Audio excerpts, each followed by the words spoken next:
അപ്പോൾ അങ്ങനെയാണ് ആദ്യം ഭയങ്കര കഷ്ടമായിരുന്നു. ഇവിടെ വന്ന് പോകാൻ ഭയങ്കര പണിയായിരുന്നു.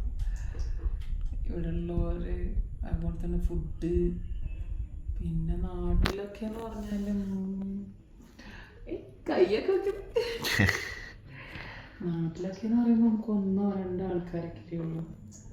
ഇവിടെ ഡെയിലി 14 ആൾക്കാരൊക്കെ ഉണ്ടാവും.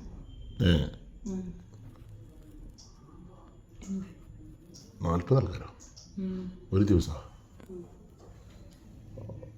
എങ്ങനെയാണ് നിങ്ങൾ ഇവിടെ അങ്ങനെ തോന്നരുത് ചോദിക്കണുണ്ട്.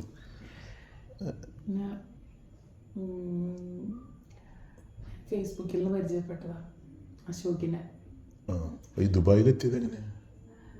പുള്ളി എന്നോട് പറഞ്ഞത് ബോംബെയിലെ സോഫ്റ്റ്വെയർ എഞ്ചിനീയർ ആയിരുന്നു ഒരു കമ്പനിയിൽ. അപ്പോൾ അങ്ങനെ എൻ്റെ ഇഷ്ടപ്രകാരം വീഡിയോ എടുക്കുമ്പോൾ കുഴപ്പമില്ല, പക്ഷെ ഇതൊന്നും പുറത്തേക്ക് വിടരുതോ. വീഡിയോ എടുക്കുന്നില്ല, മൊബൈൽ നോക്കിയത്. ആദ്യം വന്നു ഫേസ്ബുക്കിലൂടെ നമ്മൾ ചാറ്റ് ചെയ്തു. അങ്ങനെ വീട്ടിലോട്ട്, ഞാൻ താമസിക്കുന്ന വീട്ടിലോട്ട് വന്നു. അവിടെ എൻ്റെ അമ്മ മാത്രമേ ഉണ്ടായിരുന്നുള്ളൂ. അച്ഛനൊരു തെങ്ങായിട്ട് തൊഴിലാളിയായിരുന്നു. അച്ഛൻ തെങ്ങിൽ നിന്ന് വീണിട്ട് മരിച്ചു പോയിട്ടുണ്ടായിരുന്നു. അപ്പോൾ ഇങ്ങനെ ഒരാളെ സ്വീകരിക്കാൻ വന്നെന്ന് പറഞ്ഞപ്പോൾ സ്വാഭാവികമായിട്ട് നമുക്ക് സന്തോഷം ഉണ്ടാവില്ലേ. അങ്ങനെ കല്യാണമൊക്കെ കഴിഞ്ഞിട്ട് ഞങ്ങൾ ബോംബെയിൽ പോയി. പക്ഷേ ബോംബെയിൽ എത്തുന്നവരെ ഞങ്ങൾക്ക് ഫസ്റ്റ് നൈറ്റൊന്നും ഉണ്ടായിരുന്നില്ല. അവിടെ വെച്ചിട്ട് അവിടുത്തെ ഒരു മാർവാടിക്ക് പുള്ളിക്കാരൻ എന്നെ വിട്ടു. മാർവാടി എന്ന് പറഞ്ഞാൽ ഇങ്ങനെ പലിശക്കൊക്കെ പൈസ കൊടുക്കുന്ന അവിടെയുള്ളൊരു ആളാണ്. അയാൾക്ക് 50,000 രൂപയ്ക്ക് കിട്ടും. എത്രയ്ക്ക്? 50,000. നിങ്ങൾ ഇവിടെ എങ്ങനെ? അയാളുടെ ഒരു കേന്ദ്രത്തിലായിരുന്നു പിന്നെ കുറേ കാലം. അവിടെ വെച്ചിട്ട് പിന്നെ ആ കേന്ദ്രം കൂട്ടി. അപ്പോൾ അയാൾ തന്നെയാണ് എനിക്കൊരു വിസ റെഡിയാക്കി തന്നിട്ട് ഇവിടെ അല്ലേനിൽ ഞാൻ എത്തിയത്. കുഴപ്പമില്ല. നാട്ടിൽ പോയിട്ട് പോയി. വീട്ടിലാരൊക്കെ ഉണ്ട്? വീട്ടിൽ അങ്ങനെ ആരൊന്നുമില്ല, അമ്മ മാത്രമേ ഉണ്ടായിരുന്നുള്ളൂ. പിന്നെ വകയിൽ മാമൻ്റെ മക്കളൊക്കെ ഉണ്ട്. അവർക്കൊക്കെ എൻ്റെ കാശ് മാത്രം മതി. ഞാൻ വരണമെന്നൊന്നുമില്ല. ഞാൻ ഈ ഒരു ജോലിയാണ് ചെയ്യുന്നതെന്ന് അവർക്കറിയാം. അതുകൊണ്ട് തന്നെ ഞാൻ ചെല്ലണം എന്നൊന്നും അവർക്കില്ല. പക്ഷെ മാസം ക്ലിയറായിട്ട് കാശ് എത്തണം. കാശ് കിട്ടണം. കാശ് എത്തിയില്ലെങ്കിൽ പ്രശ്നമാണ്. എന്തല്ലേ? അല്ല, താനിങ്ങനെ നോക്കിയിരിക്കുന്ന മാത്രമേ ഉള്ളൂ.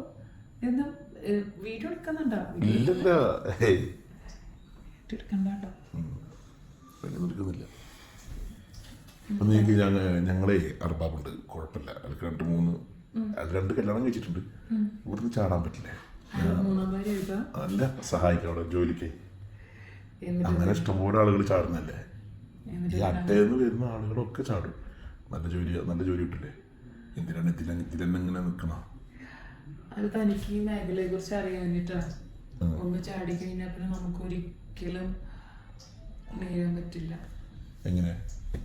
നമ്മൾ അറിയാവുന്ന ആരെങ്കിലുമൊക്കെ ആയിട്ട് ഉണ്ടാവും എവിടെയെങ്കിലും. പിന്നെ അതുപോലെ തന്നെ നമുക്ക് കുറേ കോൺടാക്ട്സ് ഉണ്ടാവും. അവർ നമ്മളോട് ഇങ്ങനെ ആവശ്യപ്പെടും. പിന്നെ കാശ്, വേറെ ഏത് ജോലിക്ക് പോകണേക്കാൾ കൂടുതൽ കാശ് കിട്ടുമല്ലോ.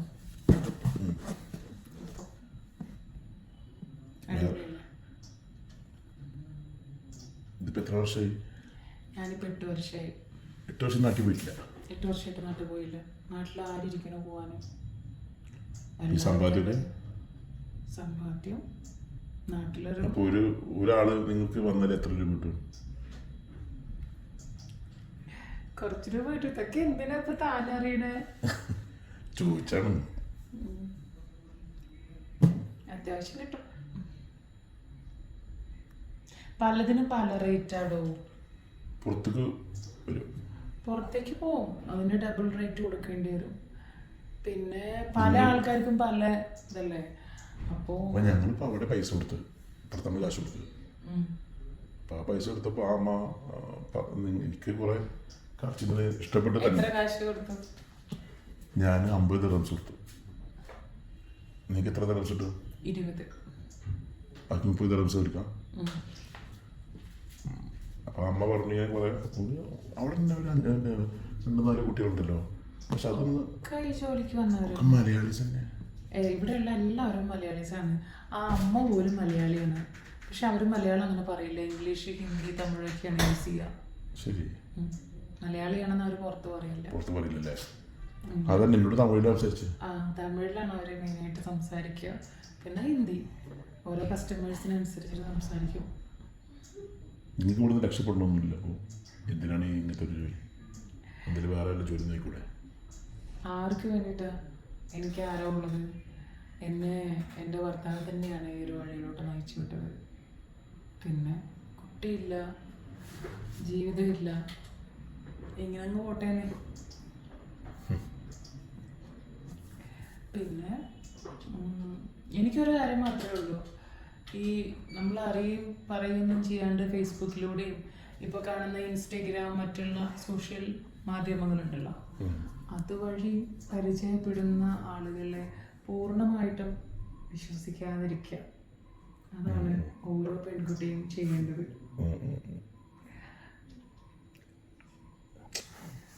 കാരണം എനിക്ക് മാത്രമല്ല, ഒത്തിരി പെൺകുട്ടികൾക്ക് അങ്ങനെ ഉണ്ടായിട്ടുണ്ട്, അങ്ങനത്തെ അനുഭവങ്ങൾ ഉണ്ടായിട്ടുണ്ട്. ഭയങ്കര സംഭവം.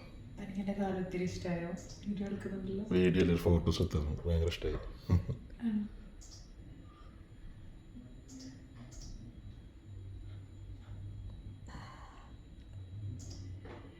ഇതെന്തിനാ ഈ കറുപ്പിൽ ചരട് ഇവിടെ കിട്ടിയിരുന്നത്? ചില ആൾക്കാർക്ക് പല പല മൂടുകളല്ലേ, പല ആൾക്കാർക്കും. ചില ആൾക്കാർക്ക് ഫീറ്റിനോട് ഭയങ്കര ഇഷ്ടമാണ്, കാലിനോട് ഭയങ്കര ഇഷ്ടമാണ് ചില ആൾക്കാർക്ക്. നല്ല രസമുണ്ട്. അപ്പോൾ അവരുടെ ആഗ്രഹത്തിന് ഇടുന്നതാണത്. ശരി. ഇനി വേറെന്താ? ഞാൻ ആദ്യമായിട്ടാണ് ഇങ്ങനത്തെ സ്ഥലത്തൊക്കെ. അപ്പോൾ ഞാൻ കണ്ടപ്പോൾ എനിക്ക് അവിടെ നിന്ന് ഇഷ്ടപ്പെട്ടു.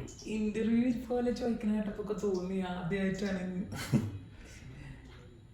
എനിക്ക് കണ്ടപ്പോൾ തന്നെ ഇഷ്ടപ്പെട്ടു. പിന്നെ എല്ലാവരും ഇങ്ങനെ പലതും ആകർഷിക്കാൻ വേണ്ടി താനൊന്നും ചെയ്തിട്ടില്ല.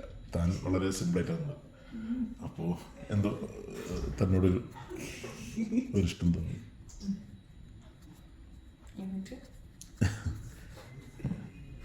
വീഡിയോ എടുത്തിരുന്നാൽ മതിയോ? കാശ് മുതലാക്കണ്ടേ?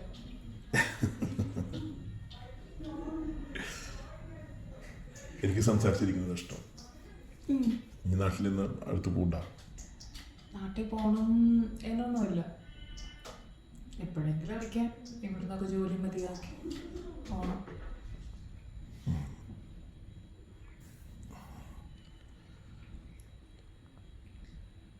നാട്ടിലെവിടെയാ സ്ഥലം?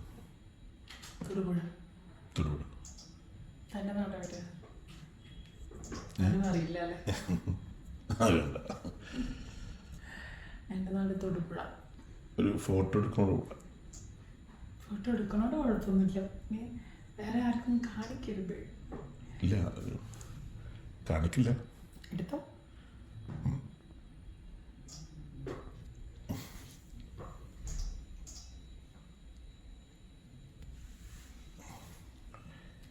ഓക്കെ.